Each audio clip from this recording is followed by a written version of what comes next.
Oke, Assalamualaikum. Waalaikumsalam warahmatullahi wabarakatuh.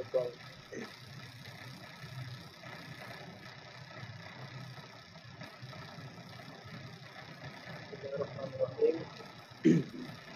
Assalamualaikum warahmatullahi wabarakatuh.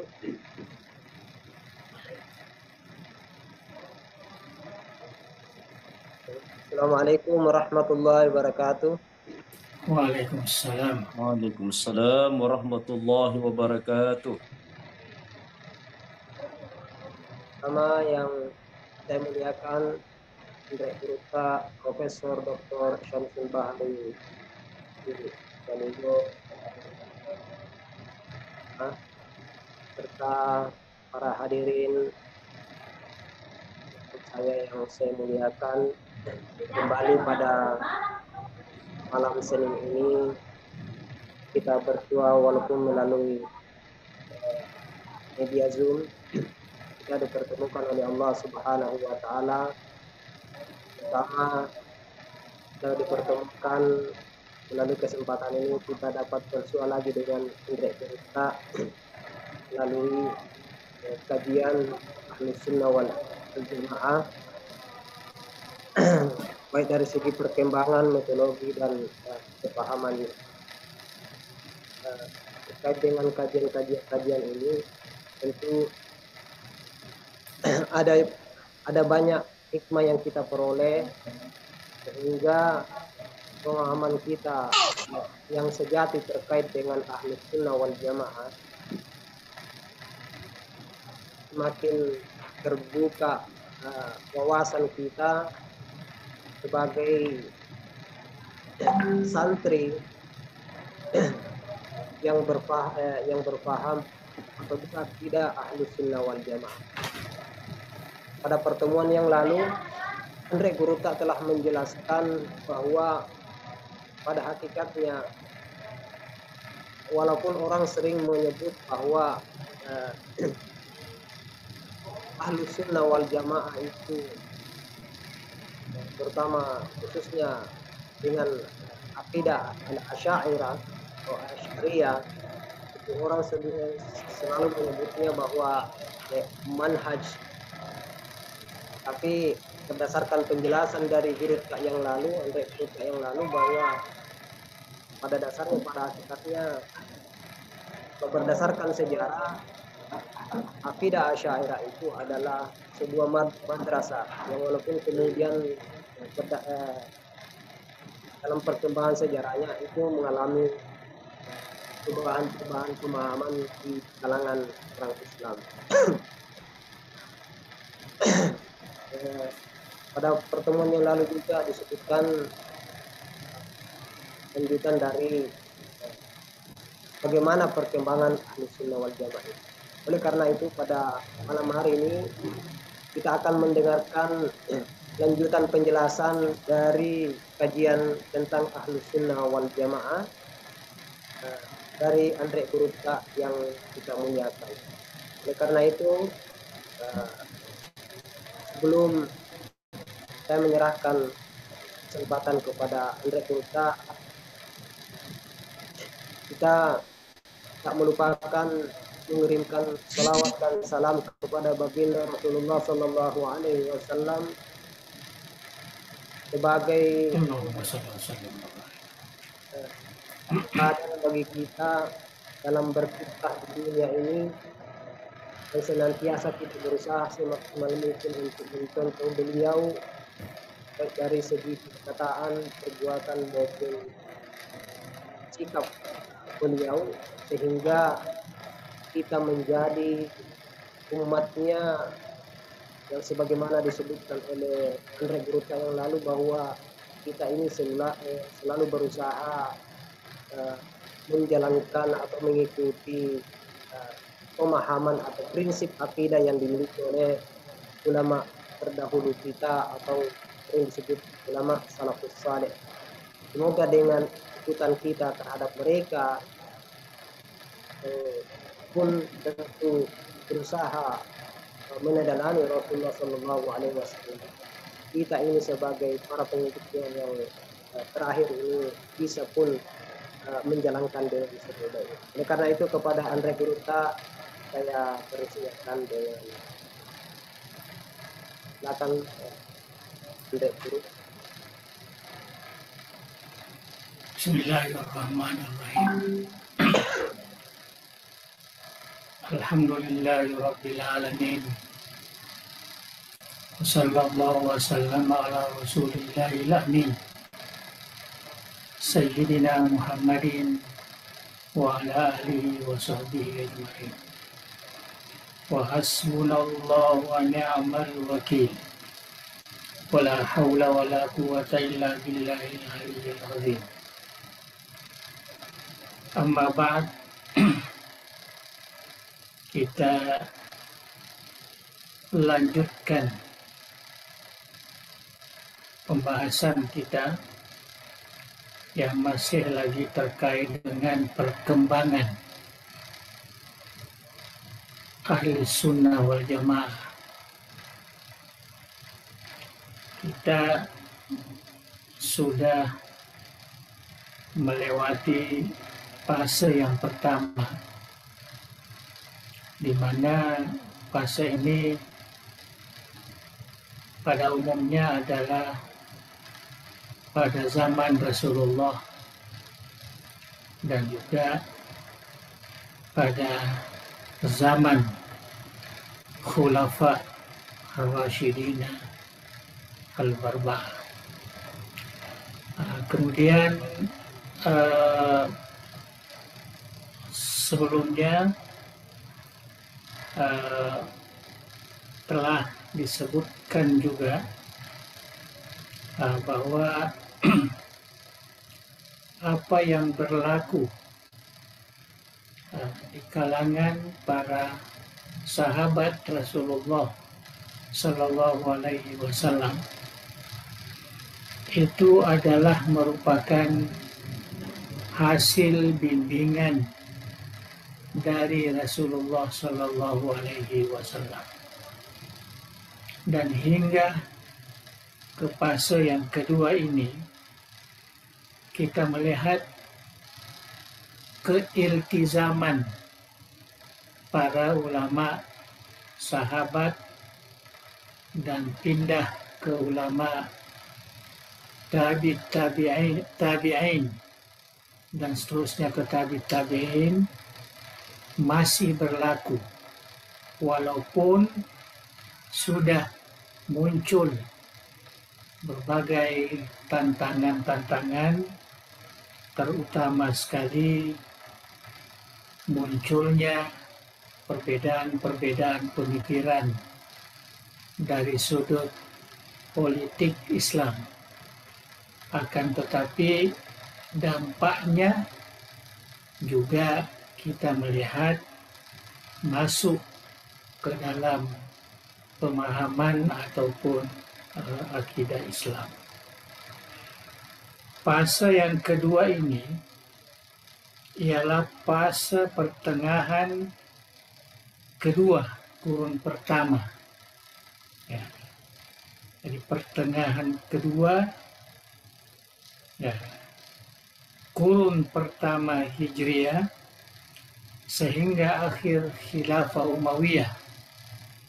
Nah, jadi lebih kurang juga 1,5 abad lamanya. Secara umumnya umat Islam, baik di kalangan sahabat maupun di kalangan tabi'in, masih lagi kukuh, artinya masih lagi berpegang teguh ya kepada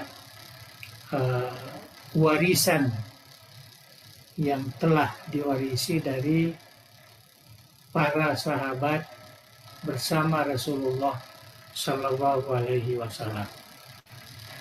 Mereka mempertahankan kekuatan iman berdasarkan pada kepahaman akidah yang diwarisi pada zaman sebelumnya. Mereka lagi tetap menjadikan rujukan umat Islam dan masalah-masalah keagamaan Artinya para ulama ketika itu masih lagi tetap menjadi rujukan umat. Walaupun kita sudah melihat ya sedikit perubahan, ya perubahan di mana muncul tantangan-tantangan yang terkait ya, dengan kepahaman Islam, ya termasuk akidah Islam. Jadi perubahan-perubahan ini ya karena ketidakstabilan sosiopolitik ya umat Islam. Di sana ada terjadi yang dalam sejarah Islam kita sebut perang sifil antara Sayyidina Ali dan Sayyidina Muawiyah, dan juga sebelum itu ada perang Jamal antara Sayyidatina Aisyah radhiyallahu anha bersama dengan Sayyidina Ali. Itu istilah yang digunakan di dalam sejarah. Walaupun sebenarnya ya perkara ini memang sudah diberitakan di dalam Al-Quranul Karim dan juga di dalam hadis Rasulullah Sallallahu Alaihi Wasallam. Jadi itu tidak menjadi masalah besar bagi kita umat Islam.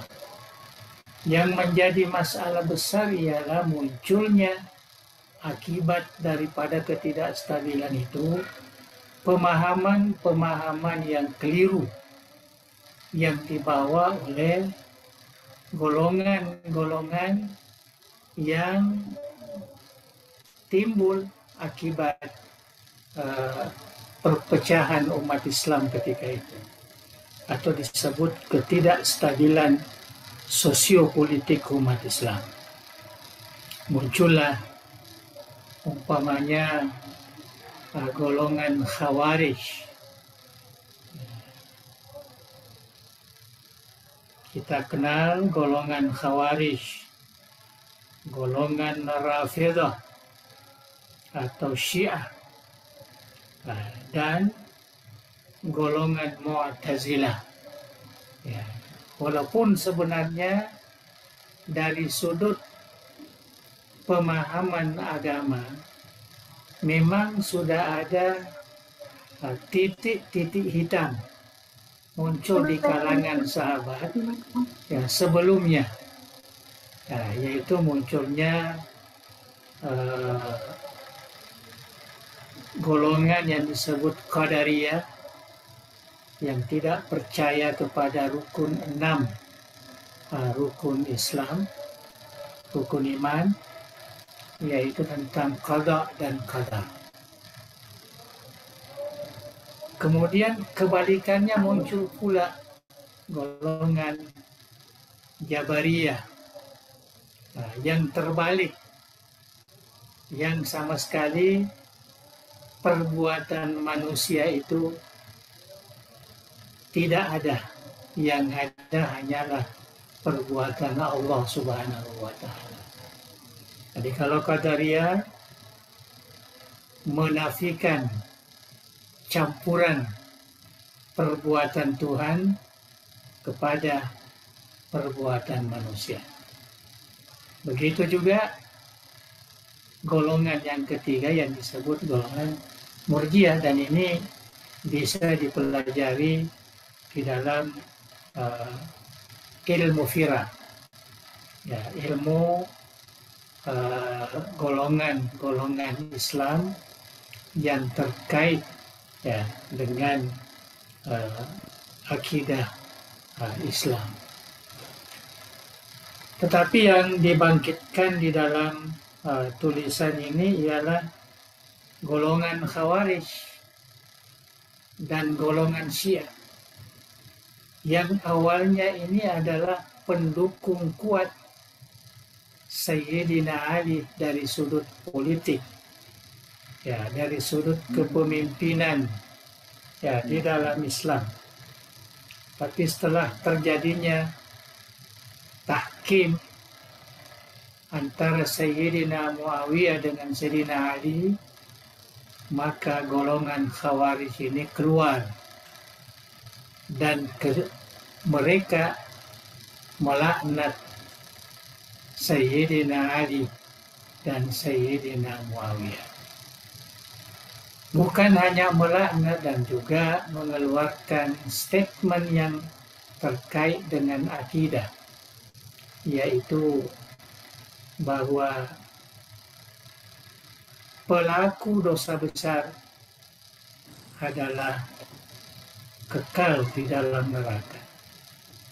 Ini merupakan isu baru atau bid'ah, karena selama ini semua dosa, baik yang besar maupun yang kecil, semuanya diampuni oleh Allah Subhanahu wa Ta'ala, kecuali dosa syirik, ya.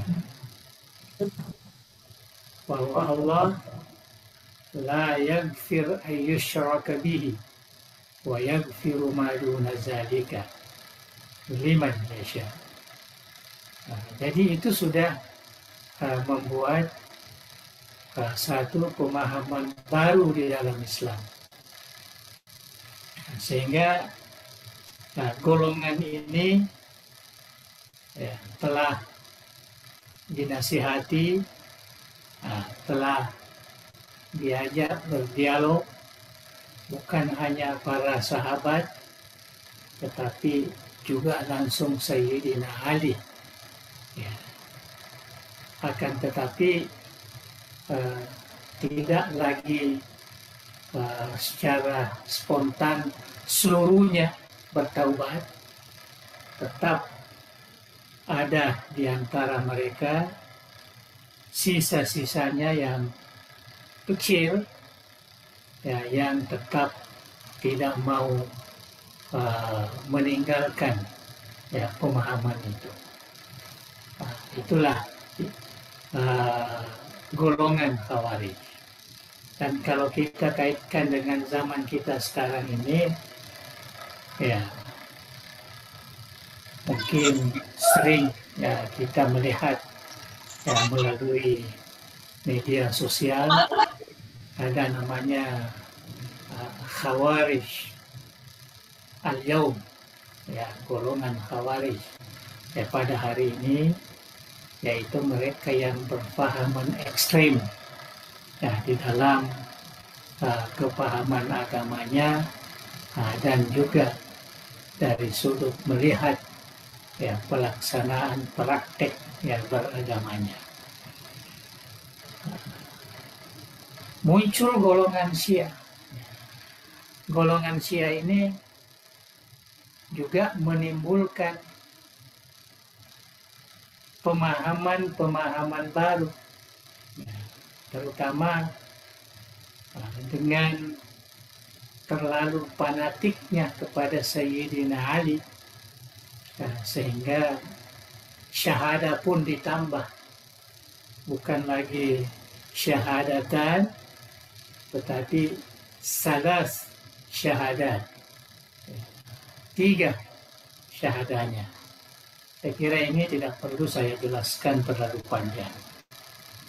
Muncul golongan Mu'tazilah yang memberi porsi yang sangat tinggi, banyak kepada keputusan akal di dalam menafsirkan ajaran agama. Nah, ini semua adalah golongan-golongan yang sengaja mengeluarkan diri dari pemahaman ahli sunnah wal jamaah. Dan ini yang berkembang dan menjadi tantangan kepada masyarakat Islam yang masih berpegang teguh ya kepada ahli sunnah wal jamaah. Ya, karena itulah merupakan pahaman yang diwarisi dari Rasulullah Sallallahu Alaihi Wasallam.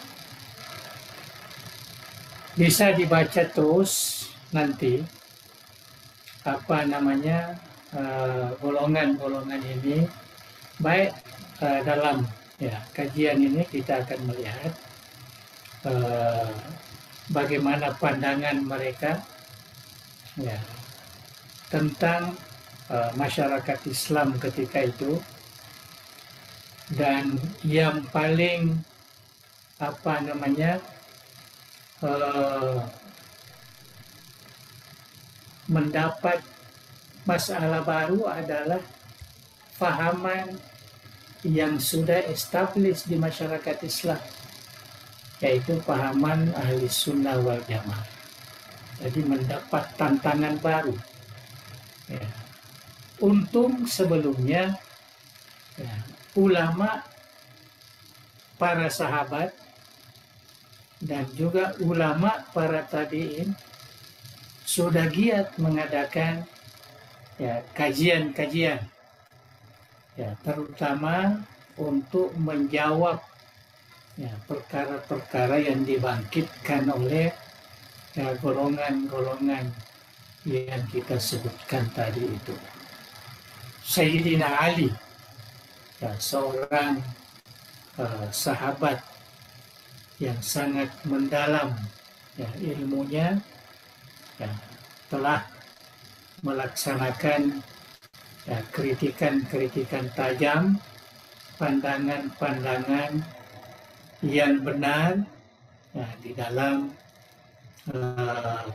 kaitannya mempertahankan akidah Islam, terutama pahaman ahli sunnah wal jamaah. Itulah sebabnya di dalam sejarah ahli sunnah disebut bahwa antara sahabat yang dianggap sebagai ulama ahli sunnah terawal, yaitu di zaman sahabat, termasuklah Sayyidina Ali karramallahu wajhah, termasuklah Abdullah ibni Abbas, Abdullah ibni Mas'ud, dan putra-putra Sayyidina Ali, Sayyidina Hasan, Sayyidina Husain, kemudian anaknya dari istri bukan dari Sayyidatina Fatimah, yaitu Muhammad ya, Al-Hanafiyah. Nah, itu yang terkenal dalam sejarah adalah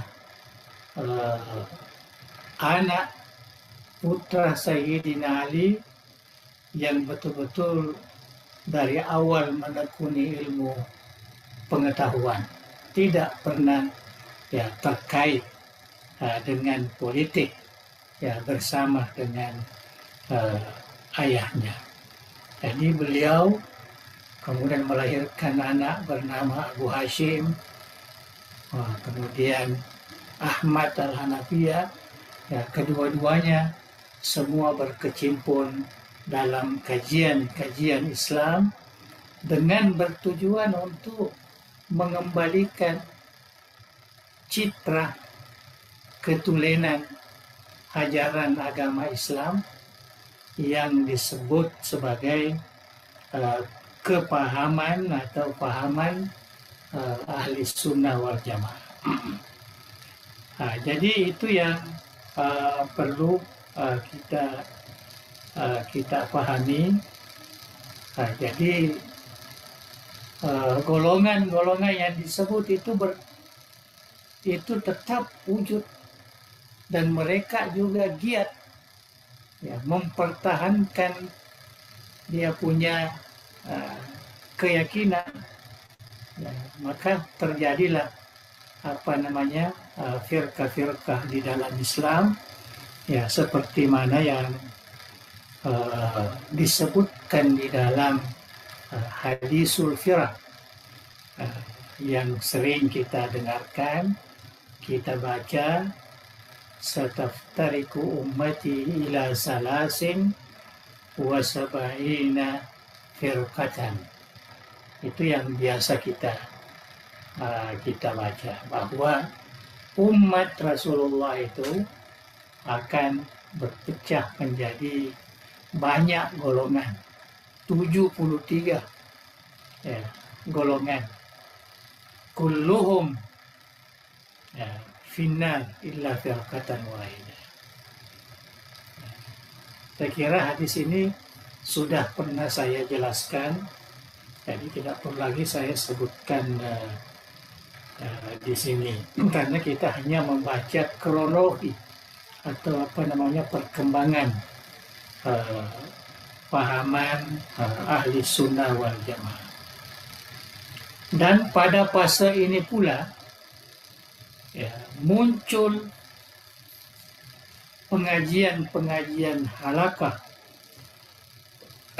di kalangan para ulama ya, terutama ulama tabi'in, kibari tabi'in.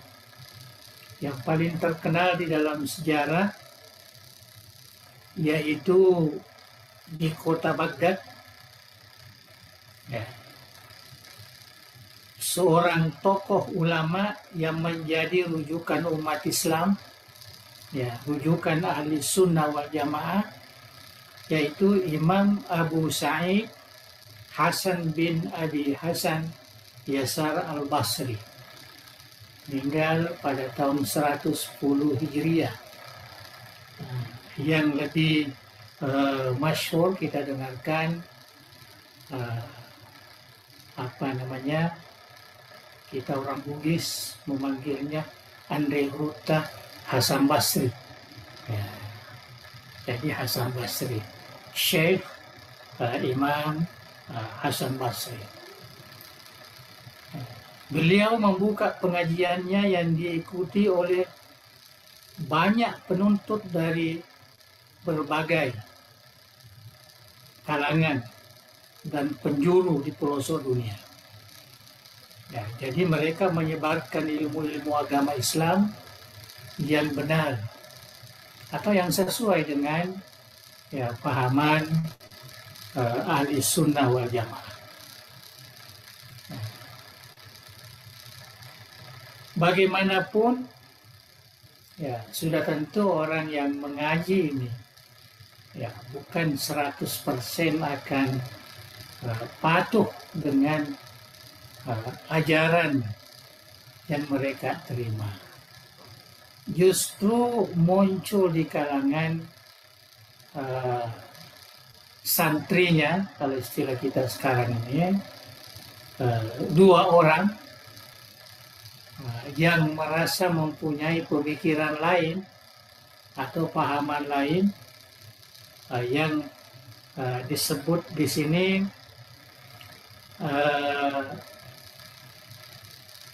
Wasil bin Atha. Wasil bin Atha ini dijuluki dalam sejarah sebagai pendiri golongan Mu'tazilah yang pada awalnya pernah belajar kepada Imam Abu Hashim Al-Hanafiyah, cucu Sayyidina Ali, dan Imam Hasan Basri. Begitu juga sebilangan penuntut Imam Hasan Hanafiyah yang mengasaskan golongan Murji'ah yang berbeda dengan pahaman akidah guru mereka. Ya. Jadi boleh dikatakan golongan Murji'ah, golongan Mu'tazilah itu terlahir dari murid Hasan Basri. Kalau kita melihat di sini, akan tetapi kita tahu bahwa orang-orang ini semua bukan hanya belajar kepada Hasan Basri, ya sebelumnya mendapatkan pengajian-pengajian di luar yang mereka pelajari dari Hasan Basri. Penyelewengan penuntut ini, jadi dinyatakan di sini bahwa mereka ini sedikit tersesat jalan adalah disebabkan karena wujudnya persentuhan dengan orang-orang yang baru masuk Islam yang berasal dari agama lain, terutama agama Yahudi dan Nasrani. Artinya orang ini ya mungkin orang cerdas, ya, orang pandai, dan mereka bebas ya mendapatkan hikmah-hikmah dari orang-orang yang baru masuk Islam. Antara golongan yang timbul akibat gejala tersebut, terutama yang bersentuhan langsung dengan kepahaman akidah Islam, ialah golongan Qadariyah, Jabariyah, dan Murji'ah. Ini saya sebutkan tadi. Ketiga-tiga golongan ini membawa kepahaman yang berbeda yang berkaitan dengan iman dan akidah. Oleh sebab itu, ia dianggap sebagai golongan bid'ah ya, dalam akidah Islam atau Mubtadi'ah yang terawal dalam sejarah perkembangan akidah umat Islam. Ini perlu juga menjadi perhatian bagi kita bahwa munculnya istilah-istilah bid'ah itu ini dimulai dari sini. Jadi bid'ah itu sebenarnya itu lebih kepada akidah, tidak kepada furu' atau istihadiyah seperti yang kita rasakan sekarang ini. Jadi sekarang ini berubah ya pemahaman itu. Kalau di kalangan tabi'in dahulu yang dilawan oleh mereka, itu adalah golongan Mubtadi'ah yang memunculkan perkara-perkara bid'ah yang terkait dengan akidah, tidak terkait dengan masalah-masalah fikih atau masalah-masalah ibadah. Jadi tidak seperti apa yang kita rasakan pada hari ini. Ya, munculnya golongan yang suka membid'ahkan, itu biasanya lebih kepada perkara-perkara istihadiyah, ya, perkara-perkara yang dipahami yang terkait ya dengan ibadah, malah ada yang terkait dengan adat atau syiar. Ya. Ya, jadi itu yang kita rasakan. Jadi ada perubahan sebenarnya. Jadi kalau kita kembali kepada asalnya, bid'ah itu hanya terkait dengan masalah-masalah akidah. Ibnu Katsir dalam Al-Bidayah wan Nihayah menyatakan, setelah Sayyidina Hasan bin Ali radhiyallahu anhumah melepaskan jabatan khalifah, ya, khalifah yang kelima, ya, menggantikan ayahandanya Ali bin Abi Thalib dan menyerahkan kekhalifahan itu kepada Muawiyah sebagai khalifah seterusnya, maka umat Islam kembali berpadu, ya, kembali bersatu, sehingga tahun itu disebut sebagai tahun perpaduan umat Islam, atau istilah dalam sejarah, dalam sirah, Amul Jamaah, ya, disebut Amul Jamaah. Sayyidina Hasan bin Ali bin Husain bin Ali, Muhammad bin Hanafiyah, ini semua putra-putra Sayyidina Ali, dan ulama sahabat lainnya memberi tumpuan kepada pengkajian dan pengajian agama Islam bagi tujuan mempertahankan ajaran agama Islam daripada diselewengkan oleh musuh-musuh Islam ketika itu, termasuk golongan Khawarij yang masih ada kita rasakan ya sisanya saki bakinya hingga ya sekarang ini. Ya, justru sekarang agak nampak ya sebagian kecil umat Islam yang berpikiran ekstrim, ya keras, menghalalkan darah sesama umat Islam ya demi memperjuangkan ideologi yang mereka pahami. Keturunan Sayyidina Ali sebenarnya bukanlah yang mencetuskan golongan Syiah. Nah, ini perlu juga kita pahami. Dalam sejarah, keturunan Sayyidina Ali sebenarnya bukanlah yang mencetuskan golongan Syiah. Akan tetapi mereka sebenarnya adalah penganjur pengembangan ilmu pengetahuan Islam untuk tujuan mempertahankan ketulenan ajaran Islam daripada dicorakkan oleh mereka yang coba mengelirukan kepahaman agama. Nah, ini statement dalam kitab ini yang perlu menjadi perhatian bagi kita, bahwa sebenarnya keturunan Sayyidina Ali, terutama dari istrinya Fatimah binti Rasulullah, Sayyidina Hasan, Sayyidina Husain, kemudian keturunannya, mereka bukanlah yang mengasaskan golongan Syiah itu. Malah disebut di dalam sejarah ulama ahli sunnah wal jamaah bahwa ada dua ulama ahli sunnah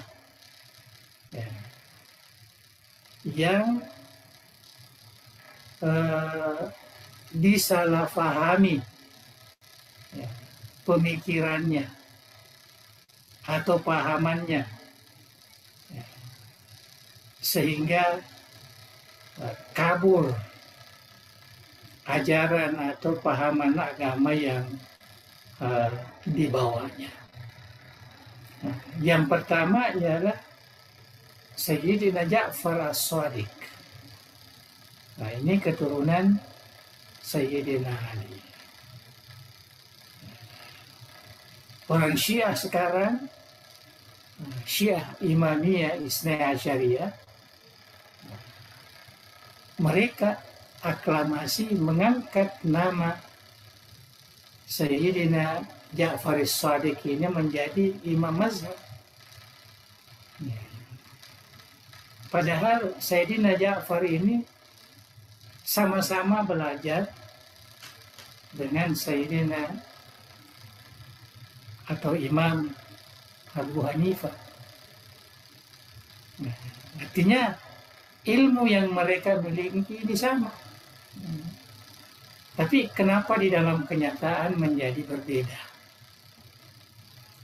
Satu diklaim sebagai mazhab Syiah Ja'fariyah yang diresmikan oleh negara Iran sekarang ini. Sementara Imam Abu Hanifah menjadi salah satu mazhab ahli sunnah wal jamaah. Itu yang apa namanya, yang menjadi masalah.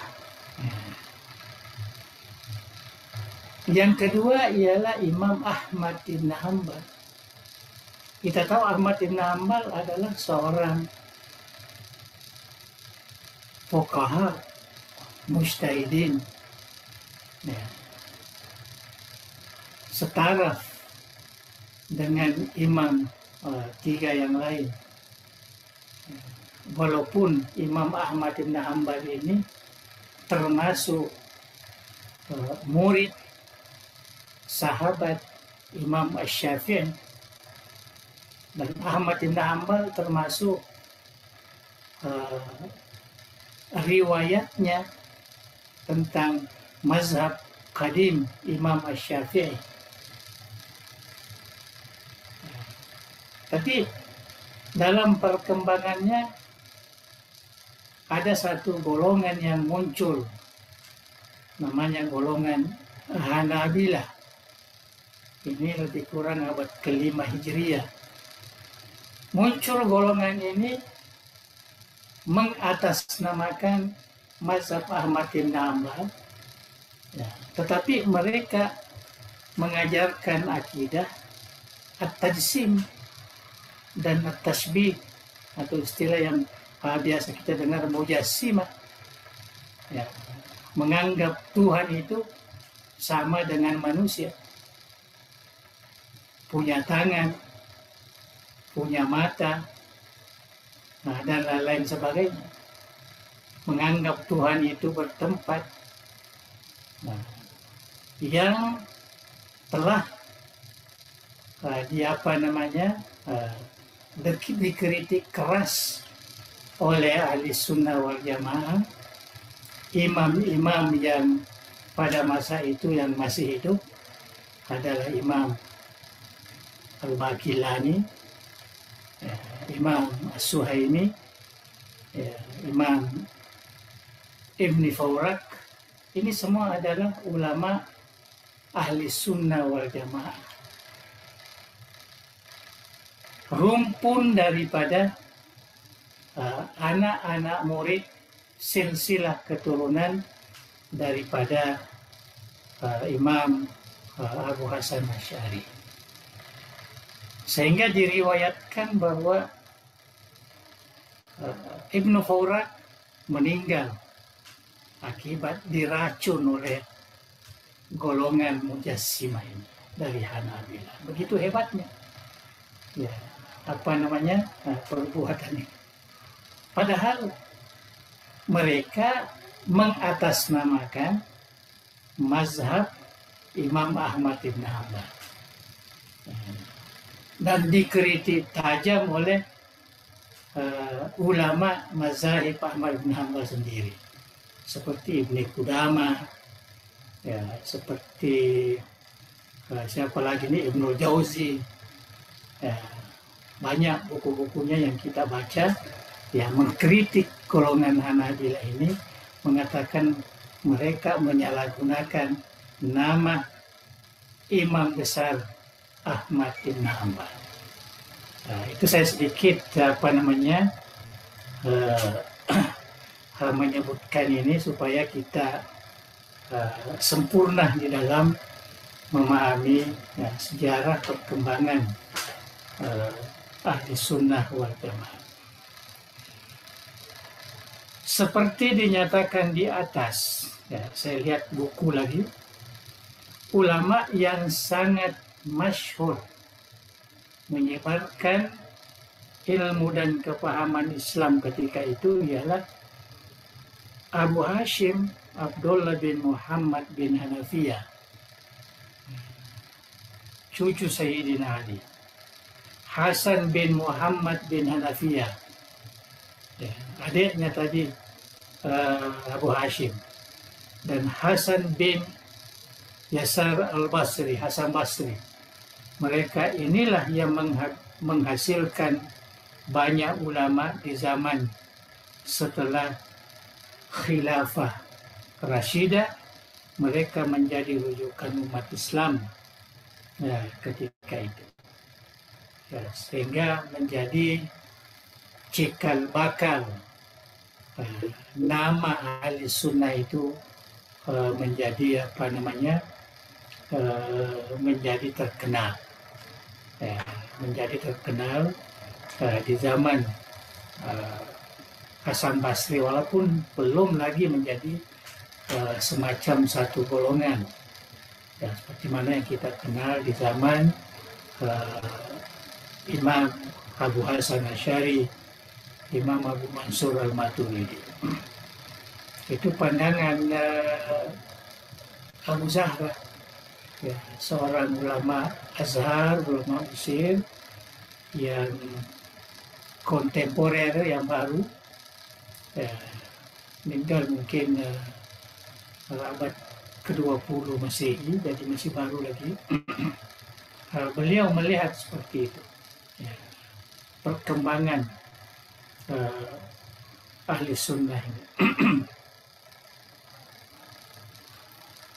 Imam Al-Baghdadi ini sudah mulai masuk abad ke-5 Hijriah awal. Beliau telah mencatatkan dalam Al-Farqu Bainal Firaq bahwa sandaran Ahlus Sunnah wal Jamaah dan sanad pendekatan kepahaman agama mereka ialah Khulafa Ar-Rasyidin, terutama Sayyidina Ali bin Abi Thalib yang banyak berdepan dengan golongan Khawarij dan golongan Qadariyah, Abdullah bin Abbas, Abdullah bin Umar, Abdullah bin Mas'ud, Umar bin Abdul Aziz, ini sudah termasuk tabi'in, Zaid bin Ali Zainal Abidin, Imam Asy-Sya'bi, Imam Az-Zuhri, dan lain-lain. Ulama-ulama ini semua, baik dari sahabat maupun tabi'in, adalah menjadi tokoh, ya, ahli sunnah wal jamaah. Jadi kita tidak bisa menerima kalau Sayyidina Ali dimasukkan dalam imam 12, imam pertama bagi golongan Syiah. Itu pemahaman kita. Mereka dikenal pasti telah menulis risalah dan kitab turas menentang golongan Qadariyah di zamannya. Termasuk juga Imam Abu Hanifah. Ini sudah mulai masuk kepada Imam Mujtahidin. Imam Ja'far As-Sadiq, kita sudah cerita tadi. Imam Asy-Syafi'i, Imam Abu Abbas bin Suraih, ini juga mazhab Syafi'i. Antara ulama tabi'in ikut menyemarakkan pengajian agama dalam sejarah masyarakat Islam. Amir bin Abdullah bin Abdul Qais, Harib bin Abdullah, Abu Aliyah, Rifai bin Mihram, Ibnu Sir Al-Bisri, Malik bin Dinar, ada kesalahannya, Ayub As-Sakhtiyani, Farqat As-Sanji, Habib Al-Ajami, Thabit bin Aslam Al-Bannani, Muhammad bin Wasi Al-Azdi, Abdul Wahid Zaid, dan seterusnya. Semuanya adalah nama-nama ulama dan menjadi sanad yang digunakan di dalam ilmu-ilmu yang terkait dengan ilmu ahli sunnah wal jamaah. Keunggulan ulama dari kalangan sahabat, tabi'in, dan tabi'in dalam membasmi bid'ah akidah dan ajaran yang menyimpang menjadikan masyarakat Islam pada umumnya masih lagi tetap kukuh berpegang pada kepahaman akidah yang diwarisi dari Rasulullah Shallallahu Alaihi Wasallam yang kemudian kita kenal sebagai ahli sunnah, ya, wal jamaah. Mereka semua telah menjadi pendahulu, ya, dan sebagai asas kebangkitan Imam Abu Hasan Asy'ari. Jadi Imam Abu Hasan Asy'ari di belakang, tetapi mereka beliau bersama dengan Imamul Huda Abu Mansur Al-Maturidi dan merumus kembali pendekatan ahli sunnah wal jamaah. Jadi Abu Hasan bukan pencipta ahli sunnah, bukan pendiri, tetapi yang merumuskan kembali, yang merumuskan kembali sesuai dengan ya perkembangan di zamannya, apa yang telah difahami dari ulama yang kita sebutkan tadi itu sebagai sanad ilmu ahli sunnah wal jamaah. Nah, jadi itu yang perlu ya kita sebutkan, karena ada juga terkadang orang yang tidak paham kenapa kita mengikuti Abu Hasan Asy'ari, kenapa kita mengikuti Al-Maturidi, kenapa kita tidak langsung kepada Nabi Muhammad atau langsung kepada sahabat. Nah, maka kita lihat kronologinya seperti itu. Ya. Bahwa peran Imam Abu Hasan Asy'ari Al-Maturidi itu peranannya sangat besar karena dia merumuskan, dan rumusannya itu menjadi pegangan kita. Ya. Beliau yang mentakai, beliau yang menciptakan kaidah-kaidah. Ya. Tapi rumusannya, hasilnya tidak terkeluar daripada apa yang telah diyakini, dipegang oleh ulama sebelumnya sampai kepada Rasulullah Sallallahu Alaihi Wasallam. Nah, itulah apa namanya fase yang apa namanya ini yang kedua. Ya, mungkin kita teruskan, nah ini kita tidak baca, hanya sedikit lagi ada masa. Fase yang ketiga ini yaitu permulaan Khilafah Abbasiyah, ya, hinggalah ke 232.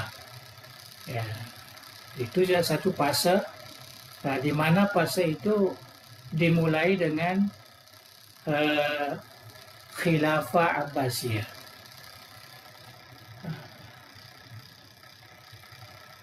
Jadi kita melihat bahwa Khilafah Abbasiyah ini adalah satu perkembangan sejarah baru di dunia Islam, ya, di mana perkembangan ilmu pengetahuan itu sangat pesat, ya, sangat pesat.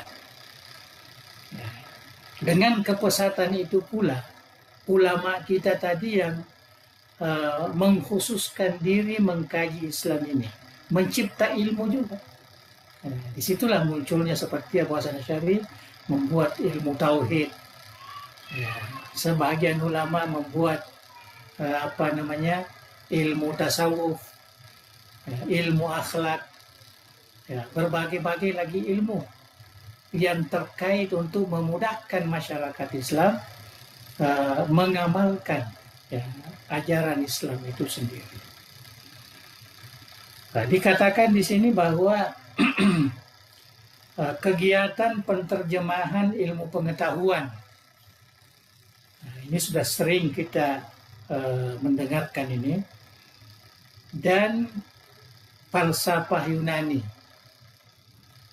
mulai, ya, dikembangkan, pembinaan perpustakaan, pendirian institusi pengajian, artinya termasuk jamiat, madaris, itu sudah mulai berkembang. Masjid-masjid yang dibina, ya, dengan mewah, bukan saja diimarahkan dengan sembahyang jamaah atau Jumat, bahkan juga diimarahkan dengan majelis-majelis ilmu dan perbincangan isu-isu masyarakat dan keagamaan. Terdapat 3 masjid yang menjadi titik awal perkembangan ilmu institusi pengajian tinggi Islam yang masih lagi menjadi lumbung perbendaharaan ahli sunnah wal jamaah hingga ke hari ini. Pertama, Masjid Al-Azhar, ya, di Kairo, itu awal abad keempat, ya, Hijriah. Masjid Kirawan di Maroko, dan Masjid Zaitunan di Tunis. Ini semua masih ada, cuma mungkin perkembangannya agak berbeda-beda, tapi alhamdulillah Al-Azhar ya tetap utuh, ya berkembang ya sampai sekarang ini. Para ulama yang giat cerdas mempertahankan kepahaman akidah yang tulen itu ditantang dengan masuknya pemikiran-pemikiran liberal akibat terjemahan-terjemahan tadi, ya, akibat falsafah-falsafah yang mulai ya dikembangkan, sehingga banyak ulama yang mengadakan perbandingan, ya, kombinasi, ya, kemudian ada juga yang mengkaji dari sudut relasinya, kaitannya. Jadi semuanya ada, ya, semuanya ada, sehingga memunculkan isu dan beda-beda pemikiran yang baru. Disitulah munculnya tantangan akidah yang semakin dahsyat, yang akibatnya memerlukan argumentasi akal. Tidak lagi cukup dengan argumentasi nusus syariah Al-Quran ataupun Sunnah. Itu perkembangan. Sekalipun terkait dengan masalah ilahiyat, karena falsafah juga terkait dengan masalah tersebut. Ya, jadi disitulah kita lihat di sini satu era baru yang dirasakan oleh masyarakat Islam. Dan terkenal memang di masa khilafah Utsmaniyah inilah ya umat Islam itu merasakan perkembangan ya, ilmu pengetahuan, di mana ya terjadi pergesekan antara ilmu-ilmu yang tulen dan ilmu-ilmu yang dari luar, ya, sehingga umat Islam itu harus kukuh melihat dan mampu mempertahankan ya, ketulenan ya ajaran agama Islam itu. Maka muncullah ya ulama-ulama kita yang hebat-hebat, ya, membuat ya kitab, membuat tulisan-tulisan yang sangat argumentatif, yang mampu menolak ya ajaran-ajaran yang tidak sesuai dengan ajaran terutama ahli sunnah wal jamaah. Jadi kalau sebelumnya tadi fase kedua itu boleh dikatakan tantangannya dari dalam, ya, walaupun dari luar tapi tidak langsung. Ya. Sekarang fase yang ketiga ini itu sudah langsung dari luar. Artinya ilmu-ilmu pengetahuan luar dari Yunani, ya, pada waktu itu sebagai pusat ilmu dari India, mungkin dari Cina juga, ya, masuk mewarnai percaturan pemikiran, percampahan pemikiran yang sangat kuat di kalangan umat Islam. Jadi kalau ulama Islam ini tidak ditopang dengan keyakinan yang kuat, ya, keyakinan yang kokoh, dan ilmu hikmah yang sangat tinggi, mendalam, maka sudah tentu Islam ini akan berubah. Ya, tapi alhamdulillah ya sampai sekarang ini benar ya sabda Rasulullah Sallallahu Alaihi Wasallam mengatakan, la tazalu ta'ifatum min ummati zahirina alal haq. Mestilah ya, ada di kalangan umatku sepanjang zaman ini yang masih kekal mempertahankan ketulenan ajaran agama Islam itu, yang kita terjemahkan sekarang ini ya sebagai pahaman ataupun ajaran ahli sunnah ya wal jamaah. Saya tidak baca ya huruf dari huruf ke huruf. Biarlah kita baca sendiri karena mengambil waktu yang panjang. Jadi kita melihat di sini halaman 38, 39, ulama itu menulis. Ya, ada menulis banyak buku dan menulis dengan menampakkan ketulenan keaslian ya, ajaran agama Islam itu. Ya, kebanyakan judul-judulnya Kitabus Sunnah. Ya, artinya berpegang teguh ya kepada hadis Kitabus Sunnah. Nah, ini ditulis oleh ulama-ulama ya, berbagai mazhab dari mazahib ahli sunnati wal jamaah ya, mazhab arba'ah. Sini saya sebutkan ada 7 ya yang ditulis yang terkait dengan akidah dan yang terkait langsung dengan hadis Rasulullah Sallallahu Alaihi Wasallam. Itu tujuannya semua menjadi rujukan umat ya, di dalam mempertahankan ketulenan ajaran ya ahli sunnah wal jamaah. Kemudian kritikan-kritikan halaman 40, coba lihat. Halaman 40 kita lihat ulama-ulama salaf ya, menulis kitab Ar-Rad ala Jahmiyah. Ya, itu satu kitab yang mengkritik keras ya, fahaman Jahmiyah, pahaman sesat yang dibawa oleh Jahm bin Safwan yang terpengaruh dengan ajaran-ajaran Yahudi. Ar-Rad, ini Ar-Rad al-Jahmiyah. Kitabul Khalqil Af'al, Khalqi Af'alil Ibad.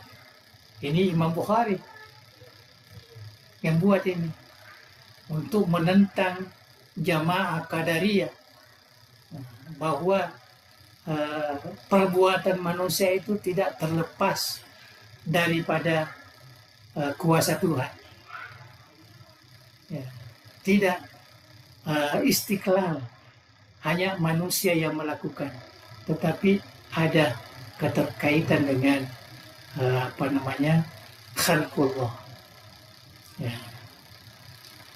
Ikhtilaf fil lafz wal rad ala Jahmiyah, ini semua yang banyak karena mungkin zaman itu pengaruh Jahmiyah ini sangat kuat, karena kita lihat Jahmiyah juga yang berpengaruh di Qadariyah, Jahmiyah juga yang berpengaruh di Jabariyah, Jahmiyah juga yang berpengaruh di Murji'ah ya. Jadi kalau kita baca Jahmiyah ini memang Jahm bin Safwan ini seorang yang sangat pakar ya, di bidangnya untuk merusakkan ajaran terutama akidah Islam yang benar ya.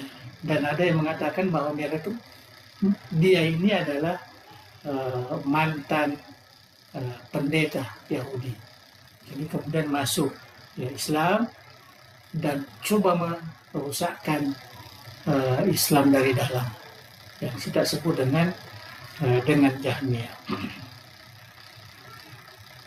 Nah, jadi banyak di sini disebut ada kitab-kitab. Disebutkan di sini ada 6 ya, kitab Tauhid. Kemudian ada rumusan-rumusan di mana ahli sunnah wal jamaah melalui ulama tabi'in, tabi'in disimpulkan ada 6 hal yang menjadi kesimpulan. Ini mungkin yang terakhir kita sebutkan, yang lainnya kita baca sendiri.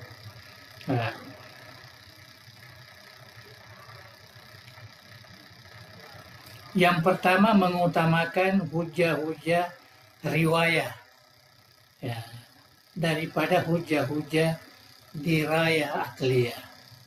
Ya, jadi di dalam membangunkan, mengukuhkan akidah umat Islam ini, kita mesti mengukuhkan dengan apa namanya, nas-nas, ya, Al-Quran ataupun hadis-hadis yang mutawatir. Ya. Kemudian ditopang dengan dirayah akliyah, bukan dimulai dengan dirayah akliyah. Penafsiran makna Al-Quran diasaskan kepada riwayat, kepahaman ulama salaf, bukan hanya berpedoman kepada pemikiran. Mencipta metodologi pemurnian hadis yang berasaskan kepada riwayat dan sanad. Ya, munculnya ilmu-ilmu hadis yang kita pelajari sekarang ini mengemukakan hujah-hujah akidah dan fiqh berdasarkan panduan, ya, ulama salaf, ulama mujtahidin. Mencipta satu ilmu hadis yang disebut ilmu jarhi wa ta'dil, ya, untuk menilai sanad-sanad hadis itu. Ya, adakah mereka dhabit, adakah mereka tidak mempunyai illat dan sebagainya. Dakwah dan amar ma'ruf nahi mungkar diberikan prioritas kepada isu yang terkait dengan akidah dan fiqh. Ya, tentu kita kembali kepada manhaj, ya, as-salafus salih. Jadi begitulah, ya, ulama kita sepanjang zaman, ya, tidak pernah berhenti, senantiasa melihat apa yang berlaku di tengah-tengah masyarakat Islam, terutama gangguan-gangguan, ya, pemikiran yang bisa merusakkan atau menjadi virus yang boleh memesongkan, memalingkan, ya, ajaran-ajaran ahli sunnah yang benar itu. Itulah ulama kita, ya. Jadi di sini saya tidak baca semua, tapi saya kira sudah, ya, terlihat. Ya, nanti kita akan baca pada fase yang keberapa, mungkin fase yang keempat, ya. Ya, fase yang keempat itu yang terakhir mungkin. Di situ penting, banyak hal-hal yang perlu kita tekankan di situ. Wallahu a'lam bishawab.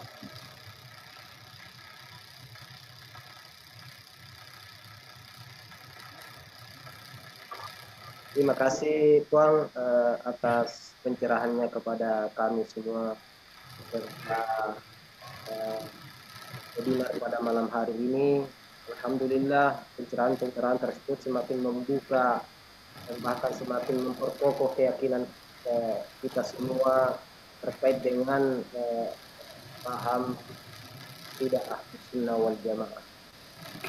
Bahwa keyakinan itu bagaimana disebutkan bahwa Ahlus Sunnah wal Jamaah ini adalah suatu paham yang tentu bersumber dari Rasulullah SAW secara langsung. Pada fase pertama tentu terkait dengan paham itu oleh para sahabat pada waktu itu tentu tidak memiliki masalah karena Rasulullah SAW menjadi pribadi atau sosok yang memberikan penjelasan kepada para sahabat. Namun masalah muncul ketika memasuki pada fase kedua, di mana terjadinya gejolak di kalangan kaum muslimin sepeninggal Rasulullah SAW. Pada masa inilah muncul beberapa firqah, ada Syiah, ada Khawarij dan seterusnya, yang tentu sangat memicu konflik di antara kaum muslimin. Ini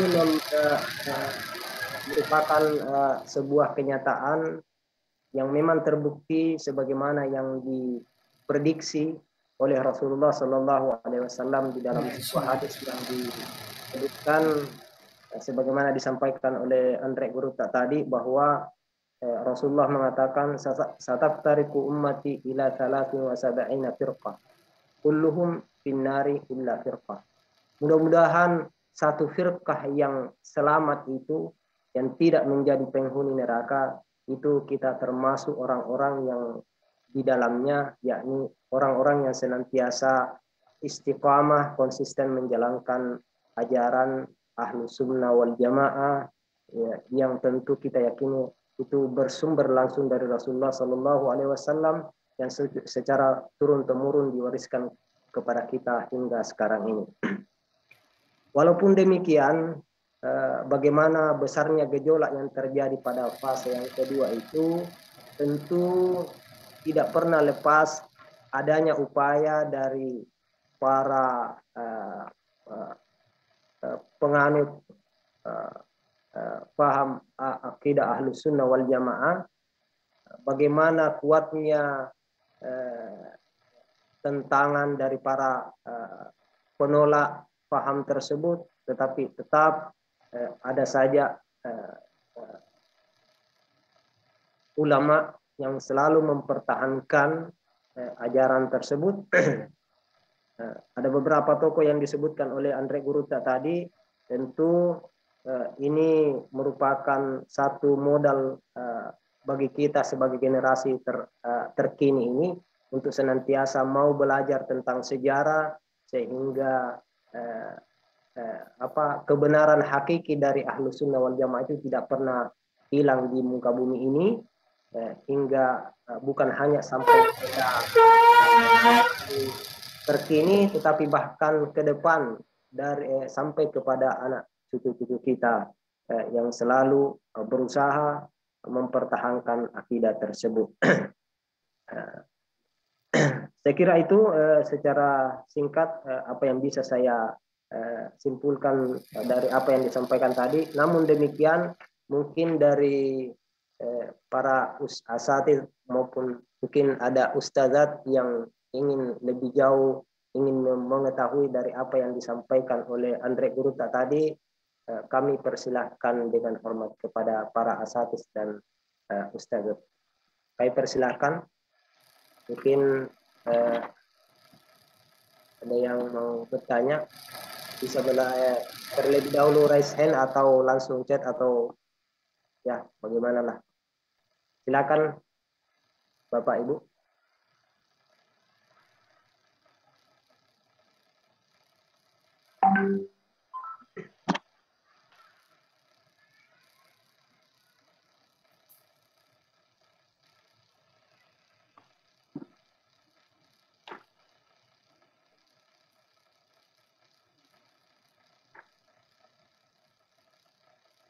Sebelum sambil menunggu mungkin ada pertanyaan atau apa dari para peserta Zoom pada malam hari ini, mengulangi apa yang disampaikan oleh Andre Guruta tadi, bahwa apa yang disampaikan oleh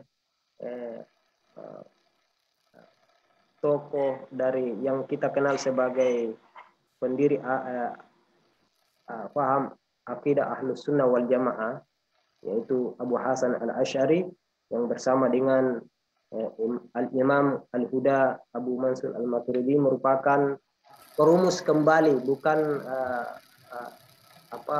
pemula, tapi beliau ini merupakan tokoh yang merumuskan kembali, yang berusaha menghidupkan ajaran-ajaran murni dari akidah ahlus sunnah wal jamaah sebagaimana yang diajarkan oleh Rasulullah Sallallahu Alaihi Wasallam. Saya kira itu yang membedakan dari fase kedua dan dari fase yang ketiga ini, yang disampaikan terakhir dari Andre Guruta tadi, bahwa pada fase yang kedua itu kendala yang dihadapi oleh ulama kita dari ulama salafus saleh paham akidah wal jamaah, itu bersumber dari tantangan secara internal. Berbeda pada fase yang ketiga yang sudah dipengaruhi oleh faktor-faktor eksternal atau keyakinan eksternal yang bersumber dari ajaran-ajaran atau pemikiran-pemikiran Yunani yang mungkin bisa kita katakan pemikiran yang liberal yang berusaha menjauhkan dari agama ajaran murni agama akidah Islam. Silakan Bapak Ibu yang ingin bertanya atau menyampaikan. Ini ada pertanyaan dari Ya, ada chat. ada chatnya. Jadi dari Kabek Kuang, kenapa putra Ali Muhammad bin Hanafiyah namanya bukan Muhammad bin Ali? Silakan langsung atau menunggu? Langsung aja lah, langsung karena ini tidak terlalu ini. Ya, Kabek Kuang. Sebenarnya Al-Hanafiyah itu termasuk satu kabilah yang kuat, ya, kabilah yang kuat di zaman waktu itu. Jadi kebetulan Sayyidina Ali setelah meninggalnya Fatimah, ya, kawin dengan seorang putri dari kabilah Hanafiyah ini. Ya, jadi setelah mempunyai anak disebut Muhammad, terus Muhammad Al-Hanafiyah bin Ali sebenarnya. Cuma bin Ali-nya ini tidak terlalu populer dalam sejarah, dikatakan saja Muhammad Al-Hanafiyah. Ya, jadi namanya Muhammad Al-Hanafiyah bukan Muhammad bin Al-Hanafiyah. Ya, Muhammad ya Hanafiyah. Hanafi itu satu kabilah. Ya, taruhlah sekarang ini kita sebut sebagai family name. Ya, jadi disebutkan di situ. Dan ahli sejarah sengaja mempopulerkan nama ini untuk membedakan anak Sayyidina Ali yang dikongsi dengan Sayyidatina Fatimah. Nah, karena anaknya Sayyidina Ali dari Fatimah itu mempunyai kedudukan tersendiri, ya, sama dengan anak Rasulullah sendiri. Ya. Sedangkan anaknya Sayyidina Ali yang dari istrinya yang lain, tentu tidak sama. Jadi Hasan Hussein itu bisa dibinkan kepada Nabi Muhammad SAW langsung. Ya, bukan hanya kepada Sayyidatina Fatimah atau Sayyidina Ali. Ya, itu kelebihan, itu keistimewaan. Ya, keistimewaan dua anak Sayyidina Ali ini. Jadi untuk membedakan. Tapi dalam sejarah tidaklah menggalakkan untuk kita terlalu mengklasifikasi antara anaknya Fatimah dengan anaknya yang lain. Ya, semuanya adalah keturunan Sayyidina Ali. Hanya saja Hasan dan Hussein ini diistimewakan karena pernyataan-pernyataan Rasulullah kepada Sayyidina Hussein dan Sayyidina Hasan. Jadi itu harus diterima sebagai ajaran agama atau keyakinan. Itu yang perlu kita ketahui, bahwa Sayyidina Hasan, Sayyidina Hussein itu sebenarnya anak Rasulullah Sallallahu Alaihi Wasallam. Ya, anaknya langsung. Itu pengakuannya. Syababu Ahlil Jannah. Ya. Jadi apalagi Fatimah khairul nisa'il alam. Ya. Sebaik-baik perempuan di dunia ini, termasuk Fatimah, Khadijah, Asia dan lain sebagainya. Itu yang dinyatakan di dalam hadis Rasulullah Shallallahu Alaihi Wasallam. Dan Sayyidina Ali sendiri memang tidak kawin. Ya. Walaupun dalam sejarah berapa kali diminta untuk kawin, tapi Sayyidina Ali tidak kawin kecuali setelah Fatimah meninggal. Ya, itu satu keistimewaan dalam sejarah beliau. Nah, saya kira itu. Jadi tidak ada masalah yang besar di situ. Jadi hanya untuk membedakan bahwa ini keturunan Rasulullah langsung dan ini bukan. Tapi kedua-duanya keturunan Sayyidina Ali. Dari sudut Sayyidina Ali tidak ada perbedaan. Hasan, Hussein, Muhammad itu sama saja. Malah yang lain, banyak lagi yang lain. Dari ibu yang lain. Saya kira itu. Wallahu a'lam. Apa dan kitanya? Apa perlu? Ada lagi nih. Sama. Penanyanya sama juga. Encet juga ini. Apakah sanad keilmuan? Apakah keilmuan Abu Hasan al-Asy'ari tersambung hingga ke Muhammad al-Hanafiyah bin Ali? Itu Pak. Saya kira memang bersambung. Ya, bersambung sampai ke sana. Ya, karena sanad Sayyidina Imam Abu Hasan al-Asy'ari itu kan ke Imam Ahmad bin Hanbal, terus naik ke atas. Ya, terus ke imam-imam ini, jadi sampai ke atas. Jadi itu jelas itu. Ya, itu jelas. Ya. Memang saya pernah baca, ya, tidak tahu dalam bahasa Indonesia, ya, sejarah ilmu kalam. Ya, seakan-akan Muhammad bin Hanafi ini membawa ya, ajaran lain. Saya kira itu tidak betul itu. Karena rujukan-rujukan kami yang dalam bahasa Arab yang ditulis oleh ulama-ulama salaf tidak ada yang seperti itu. Ya. Muhammad al-Hanafiyah ini memang Tuhan telah menentukan beliau yang meneruskan ilmu-ilmu yang diwarisi dari ayahnya. Ayahnya kan terkenal sebagai yang paling mendalam ilmunya. Ya, Nabi mengatakan ana madinatul ilmi wa aliyun babuha. Itu salah satu hadis. Walaupun ada mengatakan itu hadis dhaif, tetapi bagi pensejarahan ilmu Islam ini tetap menganggap Sayyidina Ali ini banyak ilmu yang dikuasai dibanding dengan para sahabat yang lain.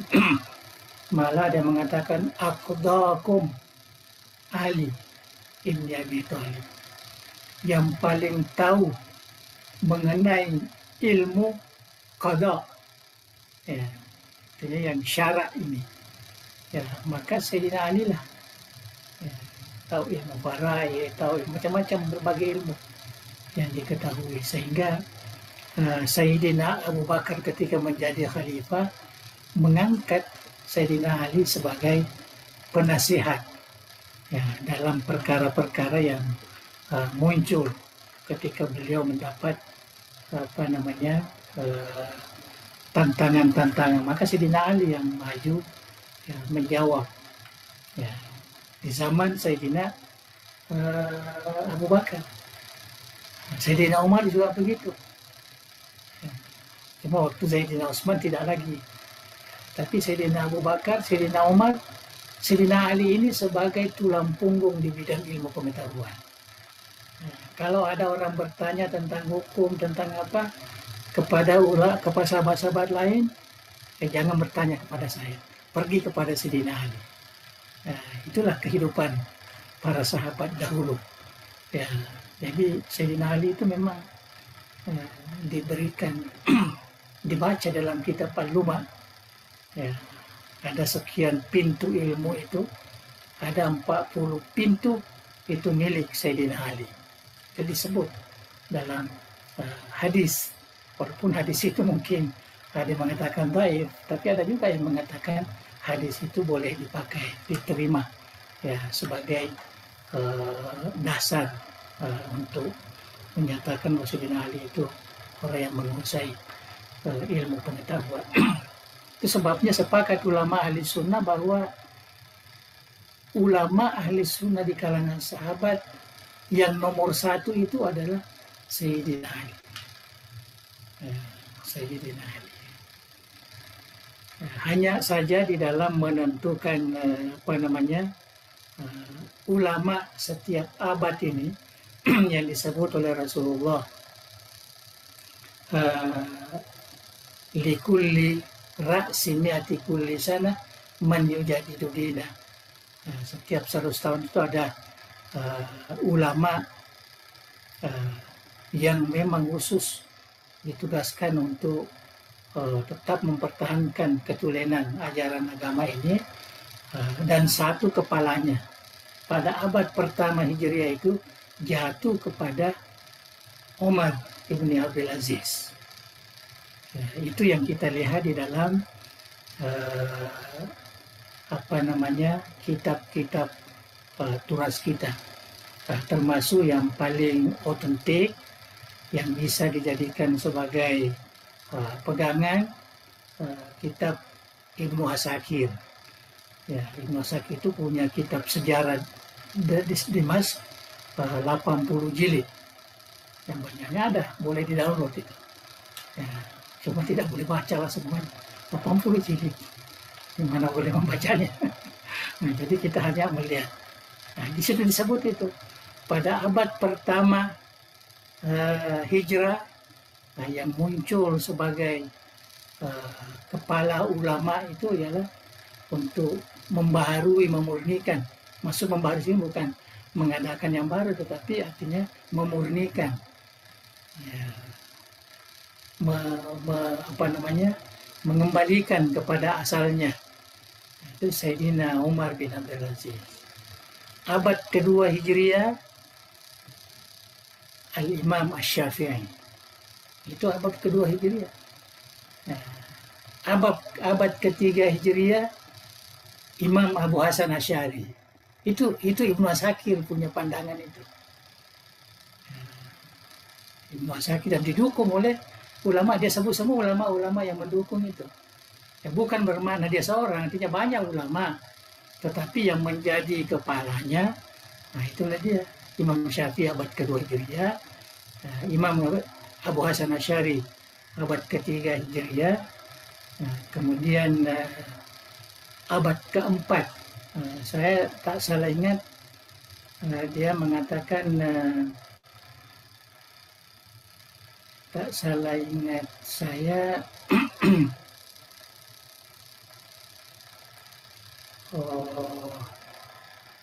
Al-Baqillani. Ya, walaupun ada pandangan-pandangan lain, ini sudah banyak pandangan di sini. Ya, tapi Syekh Ibnu Asakir ini dia mengukuhkan, ya, Al-Baqillani, dan dia melihat tugas-tugasnya waktu itu. Kemudian yang kelima, abad kelima, hanya sampai abad kelima saja, ya, disebut oleh Ibnu Asakir Imam Al-Ghazali. Nah, itu sepakat ulama. Walaupun ada 2-3 orang juga yang ditunjuk yang lain, tetapi peranan Imam Ghazali di abad kelima Hijriah itu cukup besar. Ya, cukup besar. Kita lihat kan bagaimana beliau meluruskan, ya, pemikiran falsafah di zamannya. Ya, bagaimana meluruskan pemikiran batiniyah di zamannya. Ya, Imam Ghazali banyak buku kritikan kepada falsafah, naqdul falsafah, ya, atau tahafudul falasifah. Ya, dia ada juga Fadaih al-Batiniyah. Ya, dan buku-buku kritikan Ghazali ini sangat menyentuh. Ya, buktinya orang-orang yang jamaah yang dikritik itu mengkritik langsung dengan berjilid-jilid. Ya, bukan hanya satu jilid. Imam Ghazali hanya membuat satu jilid, maka yang menentang itu berapa jilid? Ya.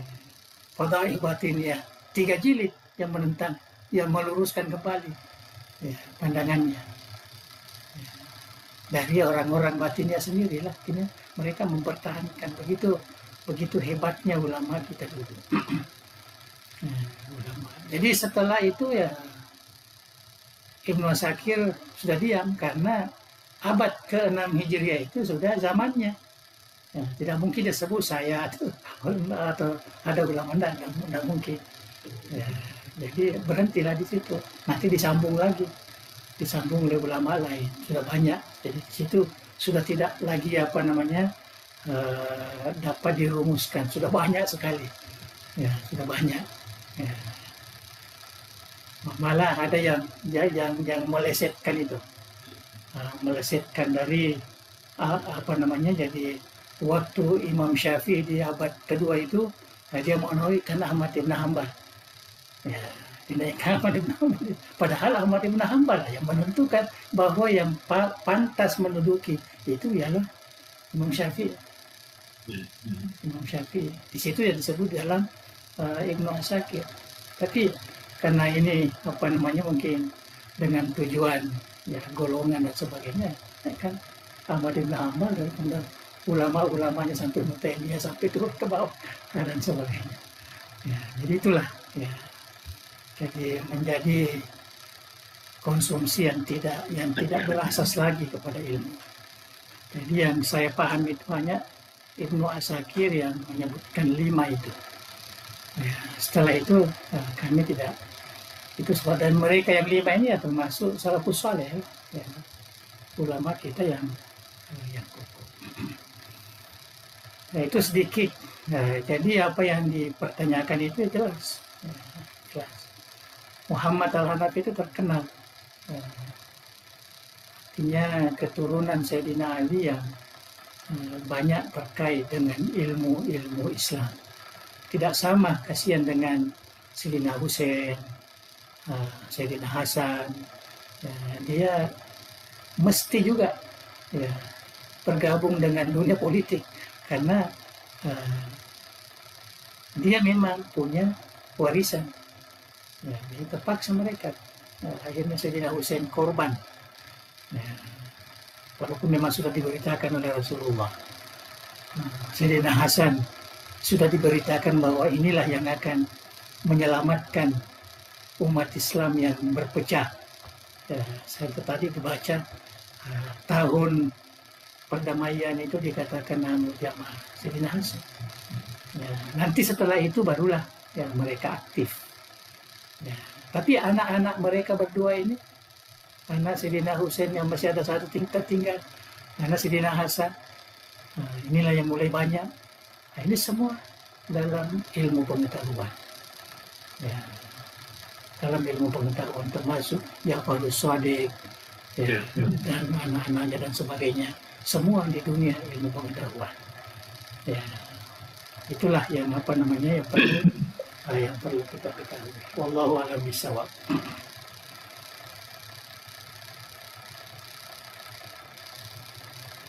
Ya, saya kira cukup ya. Ini kita sudah.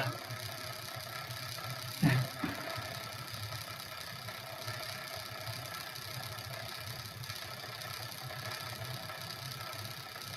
Alhamdulillah, kami ucapkan terima kasih atas penjelasan yang sangat mencerahkan ini, Bang. Kami dari para peserta ini pada malam hari ini, para artis agar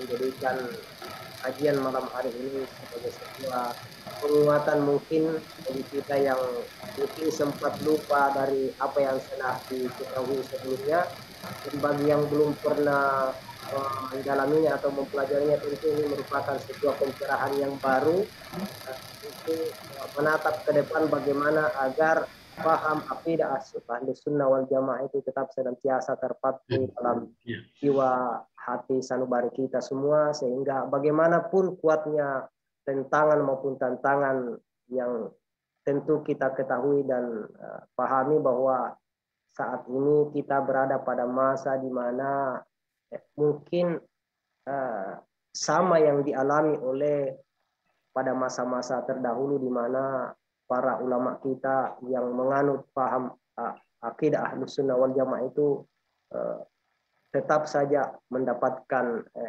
penolakan-penolakan dari apa yang kita berusaha langgengkan itu.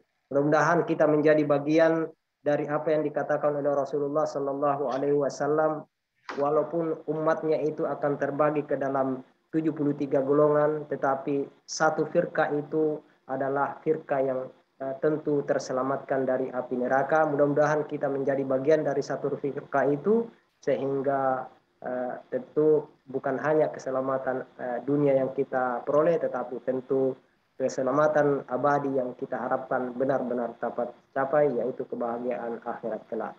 Terima kasih Puang atas pencerahannya pada malam hari ini. Mudah-mudahan kita senantiasa, Andre Guruta senantiasa dalam lindungan Allah Subhanahu wa Ta'ala, diberikan nikmat kesehatan, nikmat yang tentu kami harapkan semua yang hadir ini, sehingga pada pertemuan selanjutnya Andre Guruta masih diberikan kesempatan yang luar biasa, memberikan pencerahan kepada kita semua, para warga DDI ini, dan kepada para asatidz maupun ustazat yang rela dan ikhlas menyiapkan atau menyisihkan waktunya untuk mendapatkan berkah pada malam hari ini.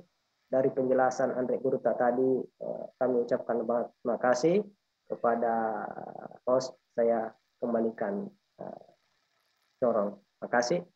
Saya akhiri. Assalamualaikum.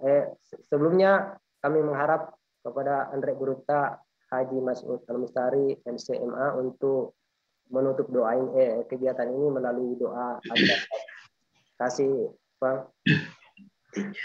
Al-Fatihah. Bismillahirrahmanirrahim. Alhamdulillahirabbil alamin. Bismillahirrahmanirrahim. Alhamdulillahirabbil alamin hamdan yuafi ni'amahu wa yukafi mazidah.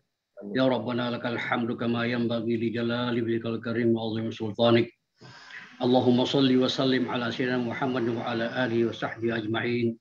لا إله إلا الله العظيم الحليم لا إله إلا رب العرش العظيم لا إله إلا رب السماوات ورب الأرض ورب العرش الكريم يا حي يا قيوم برحمتنا نستغيث لا إله إلا أنت سبحانك إنا كنا من الظالمين اللهم إنا نسألك باسمك العظيم باسمك الحسنى كلها ما علمنا منها وما لم نعلم أن ترزقنا علما نافعا ورزقا واسعا وشفاء من كل داء وسقم يا أكرم الأكرمين اللهم اجعل جمعية دار الدعوة والإرشاد جامعا مباركا وجامعة موفقة لتخريج العلماء القانتين ودعاة المدبرين المربين المخلصين واجعلها منارا عريقا للعلوم الإسلامية وقلعة معمور المعارف الثقافية ومصدرا أصيل الشرائع الدينية من هدي أهل السنة والجماعة يا ذا الجلال والإكرام اللهم بارك لنا في أعمالنا بهذه الجمعية واجعل مؤسسات التربية والدعوة والاجتماع في حفظك ورعايتك يا رب وأتم جميع وظائفنا فيها لنيل السعادة في الدنيا والآخرة ووفقنا لصالح علم وتمام مكارم الأخلاق وأصلح ذات بيننا وجعل الكبر ولا علمنا ولا صل علينا ما يلا رحمنا يا رب العالمين برحمتك يا أرحم الراحمين اللهم سدد وأيد دولة إندونيسيا كدولة مباركة في التقدم والعلم والسلام وسائر بلاد المسلمين يا حنان يا منان اللهم اكرم بلذة الاحتكام الى الحق والخير وجعل بقعة ميمونة وبلدة طيبة معمورة واجعل اهلها من المتمسكين بالدين آمرين بالمعروف ناهين عن المنكر مؤمنين بالله يا ذا الجلال والإكرام ربنا آتنا بلدنك رحمة وهيئ لنا من أمرنا رشدا ربنا آتنا في الدنيا حسنة وفي الآخرة حسنة وقنا عذاب النار وصلى اللهم على سيدنا محمد وعلى آله وصحبه وسلم وارزقنا كمال مطعم ظاهرا وباطنا في عافية وسلامة برحمتك يا أرحم الراحمين تقبل دعانا بسر الفاتحة أعوذ بالله من الشيطان بسم الله الرحمن إياك نعبد وإياك نستعين اهدنا الصراط المستقيم صراط الذين أنعمت عليهم الحمد لله السلام عليكم ورحمة الله وبركاته Waalaikumsalam. Waalaikumsalam warahmatullahi wabarakatuh. Syukran ala husni imamikum jami'an. Wallahil musta'an wa alaihi tiklan. Assalamualaikum warahmatullahi wabarakatuh. Waalaikumsalam. warahmatullahi wabarakatuh. Saya kembalikan ke host. Mohon mengundurkan diri ya. Oke. Assalamualaikum. Waalaikumsalam. Waalaikumsalam warahmatullahi wabarakatuh.